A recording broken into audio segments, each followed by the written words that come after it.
우리 한번 시야를 좀 바꿔보십시다. 2040년 하면 떠오르는 생각이 뭡니까? 2040년. 많은 분들 2040년 그러면 24년 뒤라고 말합니다. 그러나 조금 큰 비전을 가진 사람은 2040년이 현재입니다. 이해가 됩니까? 오늘은 24년 전 과거입니다. 저는 제가 이제 만 70이기 때문에 2030년을 현재로 살았습니다. 2016년은 지금 14년 전 과거를 놓고 머릿속에 시나리오가 그려져 있습니다. 앞으로 시대는 바뀌죠. 자, 15년 전에 이걸로 텔레비를 본다는 건 아무도 생각 못했습니다.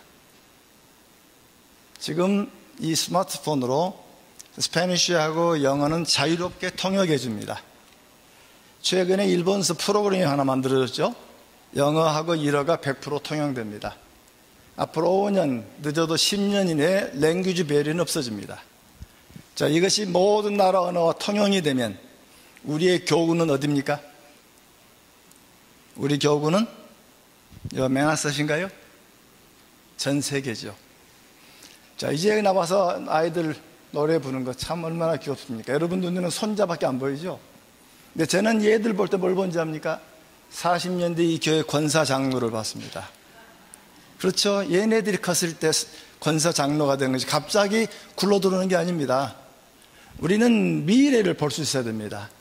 오늘 7년을 맞이한 여러분 교회 참 아름답고 귀엽지만 참 하나님의 귀한 칭찬받을 일이지만 지도자는 20년을 먼저 가 있어야 됩니다. 선지서를 읽어보세요. 선지서를 읽어보면 그들은 나라의 멸망을 눈으로 봤습니다. 눈으로 봤기 때문에 회개하라고 외치지 아니할 수가 없었습니다. 안 봤으면 그냥 건성건성 얘기할 수가 있죠. 그러나 눈으로 보았기 때문에 그들은 목이 터져라고 얘기할 수밖에 없는. 여기에 부모님 세대들은 지금부터 20년을 보셔야 됩니다. 보신 다음에 우리 교회 미래를 보시고 지금부터 그림을 그리기 시작해야 됩니다. 사람들은 누구나 봅니다. 근데 무엇을 보았냐는 차이가 있습니다. 많은 사람들은 주전자에 물을 끓으면 물이 끓는다 하고 주전자를 내려놓습니다. 근데 제임스 와트라는 사람을 뭘 봤습니까? 제임스 와트는 주전자 속에서 전기 기관차를 봤습니다. 많은 사람은 돌멩이를 보면 와, 이거 안 치웠나, 이 큰 돌멩이 시청은 뭐 하는 거야 하고 불평과 불만을 쏟아냅니다. 근데 로댕이라는 사람은 그 안에서 뭘 봤죠? 생각하는 사람이라는 놀라운 작품을 봅니다. 많은 사람은 쥐를 보면 부직갱이 들고 쫓아다닙니다. 이 아들은 무서워서 저 잡으라고 펄떡 뛰고. 그러나 월트 디즈니라는 사람은 뭘 봤습니까? 평화의 사도 미키 마우스를 보았습니다. 누구나 봅니다. 근데 지도자는 미래를 보면서 지금 시나리오를 쓰어나가는 것이 우리 이야기입니다. 그래서 오늘 7년 된 우리 교회, 앞으로 20년, 30년 뒤의 교회의 모습을 바라본다면 형태를 보시면 안 됩니다. 형태는 바뀝니다. 그러나 바뀌지 않는 건 본질입니다. 본질은 전혀 바뀌지 않습니다. 문제가 되면 본질로 다시 들어오셔야 됩니다. 참 부끄러운 경험이 있습니다. 저희 어린아이들이 좀 커져가다 보니까 3발 자전거를 타다가 2발 자전거를 타서 큰 걸 사달라고 얘기를 하길래 그 당시에 좀 생활이 어려워서 조립된 걸 사지 못했고 조립이 안 된 걸 사왔습니다. 집에서 그냥 맞출 줄 알았죠. 왜? 타본 경험이 있으니까. 타보고 경험이 있기 때문에 꺼내서 맞추는데 잘 안 맞는 겁니다. 기아박스는 돼 있지만 다른 게 잘 안 먹고 왜 이상하다 불편하고 얘들은 언제 맞추는가 하고 기다리는데 마침 어느 교인이 신방을 와달라는 겁니다. 그래서 그 몸이 나서 얼른 신방을 가가지고 그 남자 집사님이 어떻게 자전거 조립하고 물었습니다. 이렇게 하시면 돼요. 근데 집에 왔더니 자전거 조립되어 있는 겁니다. 그래서 어쩐 일인가 물었더니 아이들은 성화되니까 집사람이 인스트럭션을 보고 스텝 바이 스텝을 해서 맞춰놓은 겁니다. 대신 힘이 적으니까 제대로 맞춰지지 않고 조이는 것만 했습니다. 저게 문제가 뭐였습니까? 자전거 탄 경험만 보고 이걸 조립하려고 했습니다. 인스트럭션을 봐야 되는데, 오늘 우리의 주어진 교회의 본질은 인스트럭션 성경에 있습니다. 오늘 주어진 말씀이 인스트럭션의 굉장히 주요한 말씀입니다. 이 말 앞서 주어진 말씀은 우리 예수님께서 모든 족속을 제자로 삼으라 그랬습니다. 그 다음에 사도행전 14장에 보면 그들이 제자를 삼고 백성들을 굳게 하고 장로를 세워나가는 예가 나옵니다. 그 중간에 있는 말씀이 오늘 말씀입니다. 이 말씀 성경을 자세히 보시면 6절에서 8절까지만 읽어도 됩니다. 오늘 제가 11절까지 이렇게 하신 것은 예수님이 말씀하시고 승천하시고 사람들이 쳐다보니까 어찌하여 하늘을 쳐다보고 있느냐라고 꾸짖고 있습니다. 자, 예수님 뭐라고 말씀하십니까? 제자들은 묻습니다. 하나님의 나라가 임한다고 하셨는데 지금입니까? 그때 예수님이 그것은 아버지가 하신다. 그건 아버지께 맡겨놓고 너희는 내 일의 증인이 되어라. 예루살렘과 유다와 사마리아와 땅끝까지 명령은 증인이 되어라는 겁니다. 그러면서 예수님의 명령이 뭐죠? 아버지가 주신다는 약속을 기다리라. 자, 그러면 본문 끝나자마자 하늘에 올라가신 예수님을 보았고 이제 오신다 말씀하셨고, 그러면 곧바로 그 다음에 뭐가 나와야 되냐면 성령님 오실 걸 기다려서 오순절 다락방 기사가 나와야 됩니다. 그런데 1장 12절부터 마지막 절까지 오순절 얘기는 안 나옵니다. 갑자기 무슨 얘기가 나옵니까? 성경을 아신 분들은 기억하시죠? 마띠아 뽑는 얘기가 길게 기록이 됩니다. 우리의 사도 직분을 받았던 가룟 유다는 이렇게 돼버렸고, 그래서 이 예수님을 증언할 가룟 유다 대신에 마띠아 이야기를 길게 기록하는, 성경은 어떤 이야기는 한 절로 기록해 버립니다. 어떤 이야기는 길게 기록합니다. 마치 영화처럼 어떤 영화 장면이 막 지나가다가 중요한 장면이 나오면 영화가 슬로우 모션이 됩니다. 그리고 갑자기 클로즈업 합니다. 성경도 자세히 보시면 분명히 증이 되어라 했다면 곧바로 제자들이 모여서 기도하고 성령의 이야기가 나와야 되는 성경은 안 나와요. 왜 마띠아 뽑는 이야기가 길게 기록되었을까? 그게 오늘 저와 함께 여러분과 나눌 내용의 이야기입니다. 그리고 2장에 넘어가면 성령이 임하셨고 많은 사람들이 방언을 하게 되고 3,000명이 회개하고 그러면서 교회가 출범해 가는 이야기. 그래서 3,000명이 회개한 다음에 2장 42절부터 교회는 뭐 하는 것인가? 그래서 교회의 사명은 마태복음 28장에 있습니다. 모든 족속을 제자로 삼아라. 그다음에 교회가 몇 명 모이냐가 중요한 게 아니고 불신 영혼이 올해 몇 명 세례 받았냐가 생명입니다. 다른 교회 다녀다가 수많이 느려도 그건 교회 자랑거리가 아닙니다. 하나님이 보실 때는 자랑거리가 아니죠. 하나님이 보실 때는 불신 영혼이 예수를 알고 그리고 우리가 똑같이 증인이 되어서 다시 다른 사람을 증거해 나가는 이야기, 바로 그 얘기를 하면서 사도행 2장 42절에 보면 교회가 뭐 하는 것이냐? 교회의 직무를 말합니다. 말씀이 있고 기도가 있고 전도가 있습니다. 이 세 가지를 중심으로 날마다 하나님 교회가 흥황해가는 모습을 우리는 성경에서 보고 있습니다. 그럼 성경의 본질은 뭔가? 교회란 뭔가? 큰 건물이 아니죠. 프로그램이 아니고 많이 모이는 사람이 아니고 가장 중요한 것은 본질은 불신 영혼이 예수를 알고 이들이 변화돼서 다시 복음을 전해나가는, 다시 말하면 재생산 구조가 만들어져야 됩니다. 우리 주님은 재생산 구조를 만드셨는데 제자들은 곧바로 성령 얘기가 아니고 12번째 뽑는 이야기를 길게 기록한 이유가 있습니다. 그건 구약의 이스라엘 공동체가 실패했습니다. 12지파 대신에 상징적 개념으로 12사도를 채우는 일에 모든 걸 집중시키고 있습니다. 성경 저자는 얘기합니다. 옛 12지파의 이스라엘은 실패했지만 이제 새 이스라엘 공동체, 새 하나님의 공동체는 이렇게 되어야 한다 하는 이야기를 하고 있습니다. 구약에 보면 주요한 장면이 아브라함입니다. 하나님이 아브라함을 불러내시고 너로 인하여 땅의 모든 족속이 복을 받을 것이다. 하나님께서 아브라함을 불러내신 이유가 성경 설명되어 있죠. 창세기 18장에 나옵니다. 하나님이 아브라함을 강대한 큰 나라로 삼아 큰 나라로 복을 받게 하신 이유는 너와 내 자식이 의와 공도를 행하게 하려고 세상 속에서 의와 공도를 하는 하나님의 일종의 패러다임으로, 하나님의 어떤 모델로 이 땅에 세워놓으신, 그래서 구약에서 얘기한 공동체는 대조사회입니다. 세상은 만들어져 가고 수많은 우상을 섬기지만 여기 있는 사람들은 하나님의 말씀을 지키고 하나님의 의대로 살고 하나님의 뜻을 이루어나가는 세상과 구분된 공동체를 주셨습니다. 아브라함과 이삭과 야곱에게 그걸 계속 반복하시고, 두 번째는 출애굽 19장에 보시면 이제는 민족으로 만드십니다. 출애굽 19장이면 너희는 내게 대하여 제사장 나라가 되고 거룩한 백성이 되리라.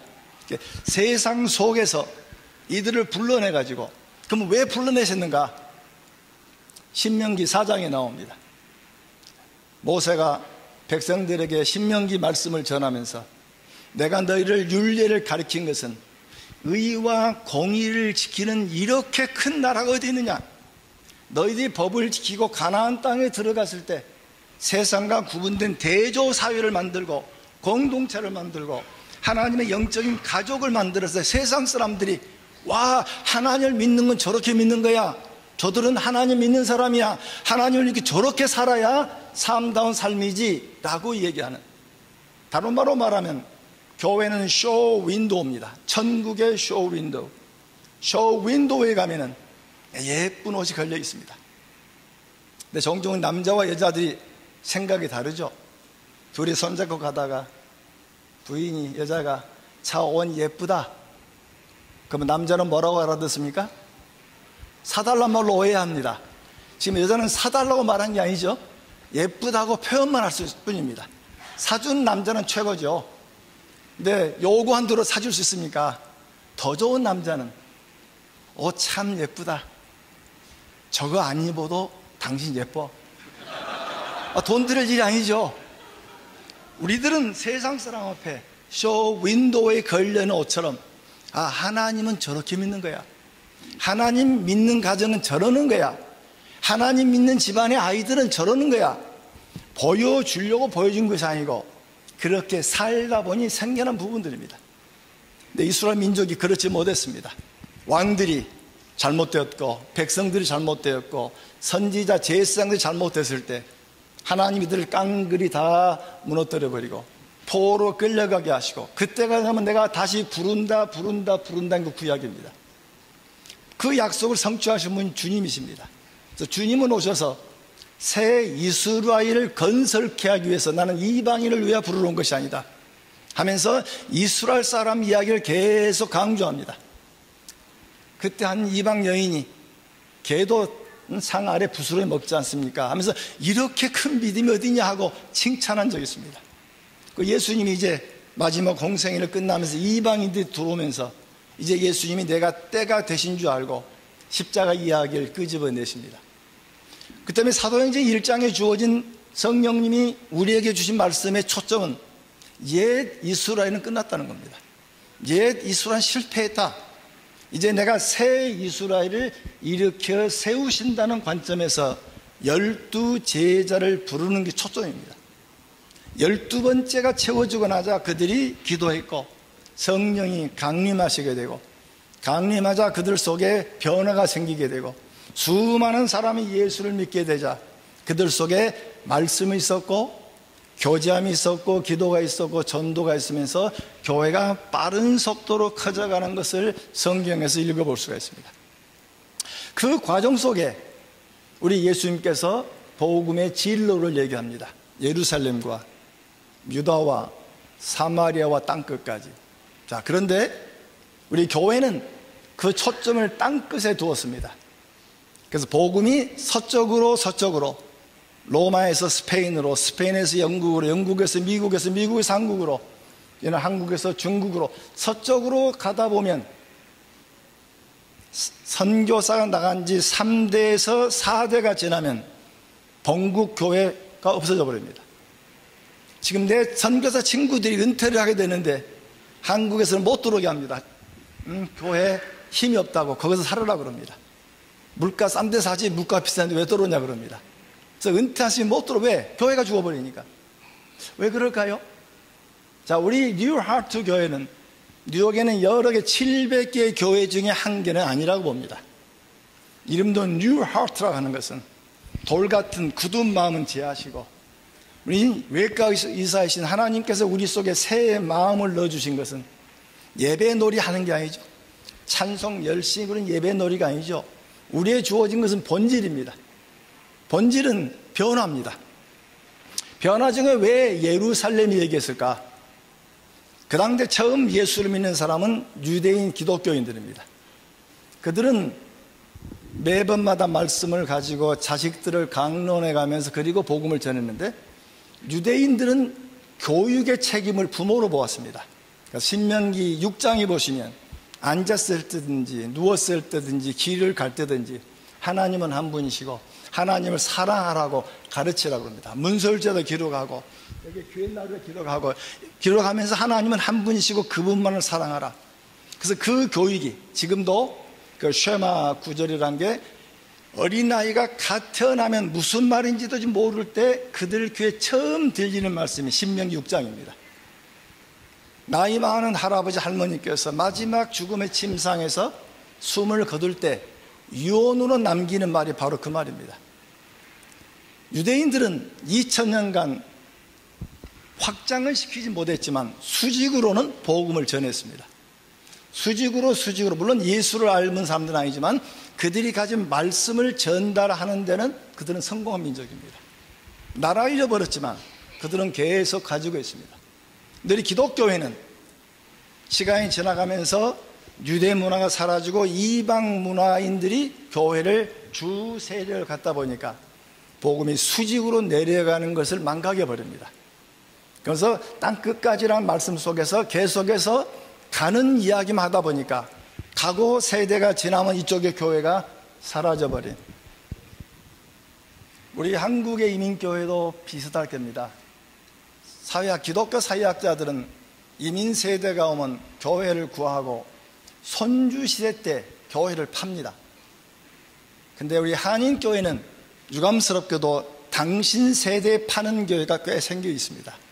너무 아쉬운, 교회는 건물이 아니고 그 다음 세대로 이어갈 사람들을 키워놓은 일에 투자를 안 해버렸습니다. 그리고 우리 아이들이 뭐라는지 말하는지 합니까? 아버지처럼 안 믿겠다는 겁니다. 왜? 가장 중요한 예루살렘을 죽여버렸습니다. 가정이 하나님의 복된 동산이 되고 말씀이 있고 그 안에 서로 사귐이 있는 그건 사라져버리고 유교 문화만 있습니다. 나의 새끼가 부모 말도 안 듣고 남이 나를 어떻게 볼 거냐. 그래서 우리 중직자 아이들이 곁길로 많이 가는 이유는 교회에서 보는 아버지하고 집에서 보는 아버지가 틀리기 때문입니다. 나 그런 하나님 안 믿겠다는 겁니다. 그러나 예수님이 예루살렘 먼저 얘기하는 건 내 가정입니다. 내 가정이 복음화되고 그 복음이 계속해서 흘러서 여러분의 기도 제목이 집을 사는 것이 아니고 사업의 흥왕이 아니고 주님이 오실 때까지 우리 가정의 복음이 끊어지지 않기를 원합니다. 첫 번째 기도 제목이기를 바랍니다. 이것이 우리의 복음의 성공자들입니다. 내가 가진 믿음을 내 아이, 돈은 물려주면 애 버립니다. 저는 여기서 목회할 때도 절대 상속 두지 마시고 공부까지만 시켜주고 그 다음 재산은 사회로 돌리시오. 아이들한테는 돈을 가지신 주님을 가르쳐주면 저분이 돈 가지고 계시고 저분이 명예를 가지고 계시고 저분을 가르치면 우리 자식의 미래는 보장되어 있는 겁니다. 근데 저분은 안 가르쳐주고 마치 물질이면 되는지 알지만 물질이 사람을 죽이고 명예가 사람을 죽이고 그러다 보니까 우리가 그 다음 세대를 이어가지 못했는데 우리는 유대인들에게 배울 필요가 있습니다. 그들은 복음을 자선해 주고 자선해 준 가장 큰 방법이 세베스 디너입니다. 안식일 날 저녁에 가족 식사.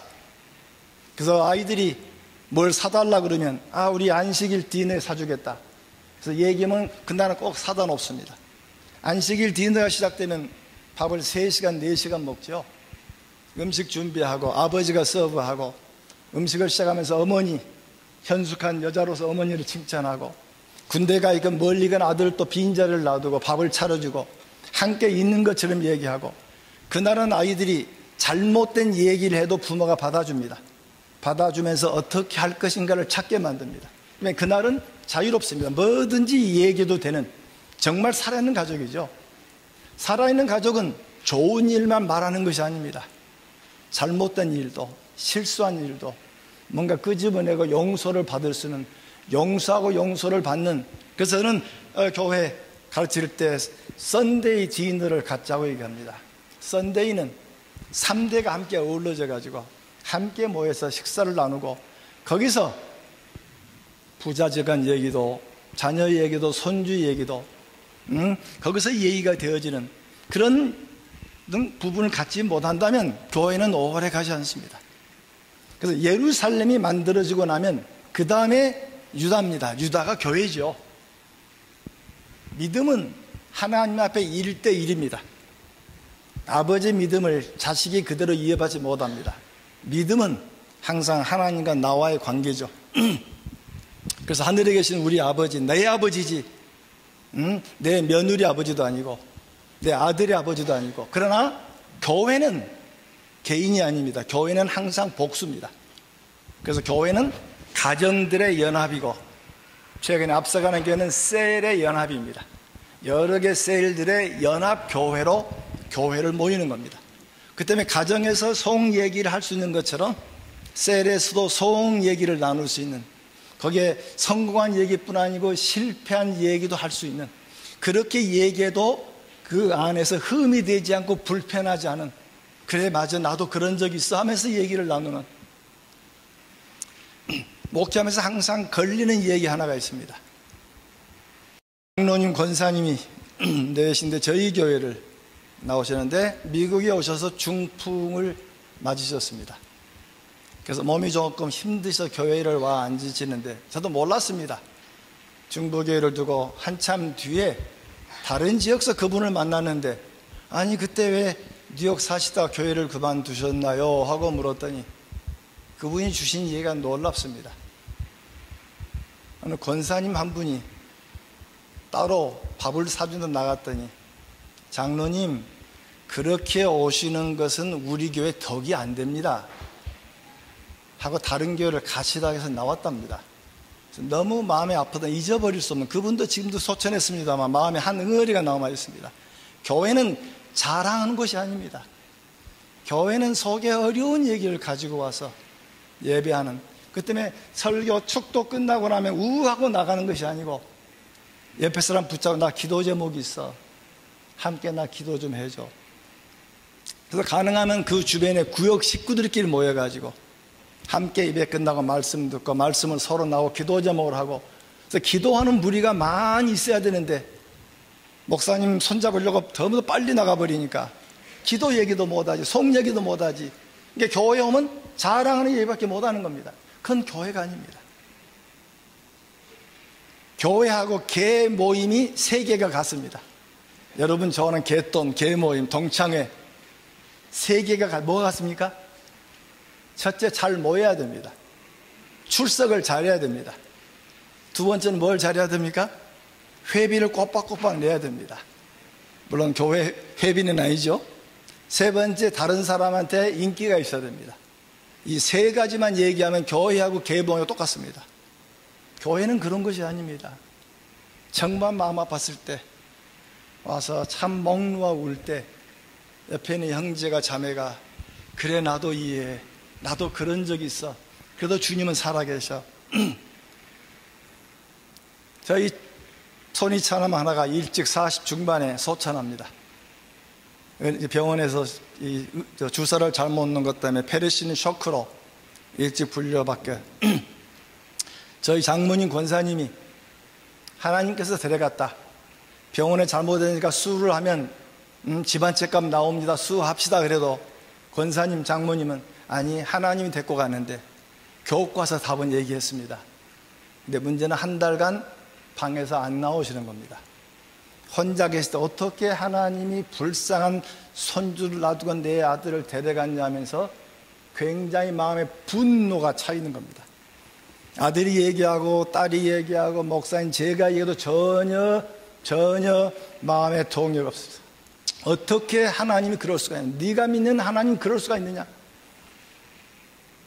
그런데 한 달 뒤에 지금 돌아가셨습니다. 또 다른 권사님 한 분이 당신도 감기 드시다가 힘들고 일어나셔가지고 한 달째 교회를 안 나온다니까 이 권사님이 오셨어요. 방에 들어가셨어요. 1시간인가 1시간 반쯤 뒤에 둘이 부축하고 나옵니다. 그러면서 어머니 펄펄 떨고 일어나셨어요. 그래서 권사님도 물었습니다. 아니 어떻게 무슨 말씀 하셨어요? 목사님 내가 얘기도 말을 안 듣는데. 그랬더니 목사님 뭐 다른 얘기 했나요? 25에 애 셋 놔두고 남편 가버렸고 애 키우다가 중간에 하나 잃어버렸고 그래도 하나님 계셔라는 말에 우리 장모님이 일어나신 겁니다. 그건 절대로 흉이 아닙니다. 생사화복은 주님 손에 있습니다. 부자가 되는 것도 주님의 손에 있고 어려움을 겪는 것도 주님의 손에 있습니다. 모두의 광고할 일은 아니지만 몇몇 사람들한테 나 지금 재정적으로 무척 압박이 심해, 나 좀 도와줘. 돈 달라는 게 아니죠. 기도해줘. 돈은 주님만이 있는 겁니다. 교회가 예루살렘이란 가정이 커졌을 때 그 다음에 유다라고 하는 교회 공동체가 힘을 얻는 겁니다. 저는 이 교회가 이 마나세 지역의 작은 정부가 되기를 원합니다. 이곳에 필요한 사람을 도와주고 그들의 필요, 우리는 종종 우리 교인들끼리만 도와주는 것은 하나님 방법은 아닙니다. 이 동네를 세웠으면 이 동네 불신자라도 그들 속에 조금 주고 생생되는 것이 아니고 뭔가 하나님이 하신 걸 도와주시는 걸로. 여러분 교회는 그렇지 않을 겁니다만 한국은 아직도 참 불편한 데가 많습니다. 봄이 되면 장학금 준다고 많이 주고 30만 원, 40만 원 주면서 20명을 쭉 앞에 세웁니다. 그리고 교회가 30만 원씩 학비라고 줍니다. 교회는 멋있죠. 박수 칠만 하죠. 근데 얘들 입장을 보셨습니까? 얘들 지금 무슨 광고하는지 모든 사람들 앞에 제 가난한 사람들이야, 쟤들은 못 산 애들이야. 아니 10대 아이들의 가슴에 왜 못을 박습니까? 구제는 그렇게 하는 게 아니죠. 이 지역에 여러분의 교회는 이 지역의 미국 국가가 못한 것을, 이 지역의 카운티가 하지 못한 것을 하는 살아있는 교회가 되기를 바랍니다. 바로 그것이 여러분의 사마리아입니다.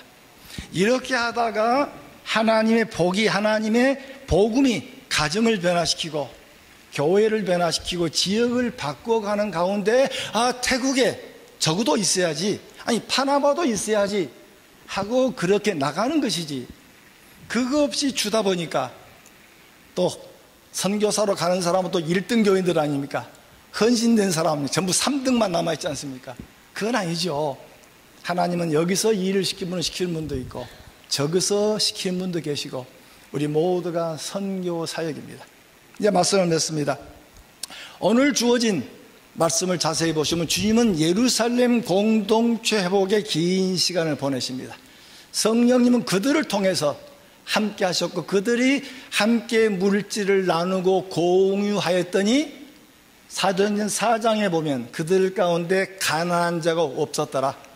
바로 그 일 때문에 여러 사람들이 헌금을 하는 예의가 주어지고 그렇게 여파가 되다 보니까 나중에 예루살렘 교회가 가뭄 때문에 무척 힘이 들었다 그러니까 여러 지역 사람들이 물질을 모은 것도 바로 예루살렘이 튼튼했기 때문입니다. 우리 가정이 복음으로 튼튼해지는 작은 공동체가 되고 이 작은 공동체들이 모여서 여러분의 뉴 하트 교회가 되지고 뉴 하트 교회에 주어져 있는 일들이 나중에 하나님이 특별한 은총을 베푸시면 여러 개의 브랜치가 만들어지기를 바랍니다. 이 맨하탄만이 아니고 저 서포크 카운티 속에서도 만들어지고 일부는 뉴저지도 만들어지고 일부는 다른 지역으로 이사가면 거기서도 만들어지기를 바랍니다. 버클랜드라는 교회 혹시 아시죠? 아신지? 버클랜드는 아주 유명한 젊은이들 교회들이었습니다. 거기서 교회가 만들어지고 일부 사람들이 보스턴에도 만들어지지 않느냐, 그래서 그러니까 샌프란시스코 좋은 잡을 놔두고 보스턴에 오게 되고 그 중에 일부가 또 한국에 와서 6번째 교회가 한국 방배동에 만들어지고 그 교회가 성장에 다시 2개로 나눠져서 하나가 연세대 앞에 있는 교회에 그 목사를 만난 적이 있습니다. 근데 그분들의 헌신의 모습은 저보다 훨씬 더 나은 모습이었습니다. 정말 주님 앞에 헌신된 모습이, 그들은 물질도 시간도 주님 것인 줄 알고 주님 앞에 사람을 키우는 것으로 모든 시간을 다 보냈습니다. 그들은 건물이 아니었습니다. 복음은 그 다음 세대 가정을 회복하고 그 다음 세대를 키워주는 것이 포커스가 맞춰지기를 바랍니다. 그것이 맞추어지면 외형은 그대로 모아집니다. 좋은 집 물려준다고 해서 아이들이 감사하지 않을 겁니다. 오히려 그들이 하나님 앞에서 온전하게 살아가는 것을 가르쳐 놓으면 그들은 더 나은 삶을 주님 앞에 살아갈 줄로 믿습니다. 우리 성경 한 군데 봅니다. 빌립보서 1장 27절 빌립보서 1장 27절 상반부만 제가 한 절 읽습니다. 오직 너희는 그리스도의 복음에 합당하게 생활하라. 그 생활하라에 작은 글자로 이자가 써졌습니다. 밑에 보면 시민 생활을 하라 그랬습니다. 번역하기 어려운 헬라어입니다. 이 말은 빌립보는 로마 제국이 퇴역한 군인들을 위해 만든 도시입니다. 로마를 위해서 일하면 로마하고 똑같은 시설을 가진 도시를 만들어주고, 이방 나라에 대해서 로마가 어떤 나라냐? 로마는 너무 멀리 있습니다. 그 주변 사람들에게 로마에 갈 거 없다. 이 빌립보가 로마다. 너희들이 로마의 모델로 만들어진 빌립보 사람이라면 로마 시민답게 생활하라는 이미지를 지금 사도 바울이 활용하고 있습니다. 너희는 천국 백성이다. 천국의 쇼 윈도우로 이 땅에 살아 주어라. 그래야 저 사람들이 복음이 무엇인지, 하나님이 누구신지, 하나님이 어떠한 분이신지를 그들이 보고 믿을 것이 아니냐. 그래서 우리나라의 정치 개념의 주요한 개념이 덕치입니다. 덕치는 왕이 덕을 베풀고 가정을 인도하고 그 국내를 잘 사니까 대신들이 와서 보더니, 아, 가정은 저렇게 꾸며야지, 부부는 저렇게 생활하는 것이지, 아이들은 저렇게 키우는 것이 하고 그 모델을 대신이 자기 집에서 하는 겁니다. 그 집에 놀러왔던 다른 귀족이 보고, 나도 저렇게 살아야지. 그 이야기를 옆집에 있는 평민이 보고, 나도 저렇게 살아야지. 그래서 왕이 베푸는 그 아름다운 행정이 저 시골 구석구석 미쳤을 때 덕치라는 말을 쓰는데, 그게 성경서에 얘기하는 하나님 나라입니다. 하나님의 나라의 삶이 가정에 있고 그 가정의 삶이 옆으로 흘러갈 때 여러분의 직장 동료가, 여러분의 이웃 사람이 여러분으로 예수를 믿으려면 New Heart 교인처럼 살아야 돼. 저게 기독교인이지 라고 하는 칭송의 이야기가 날마다 퍼져나가 이 지역을 편만케 하시는 하나님의 교회가 되기를 바랍니다.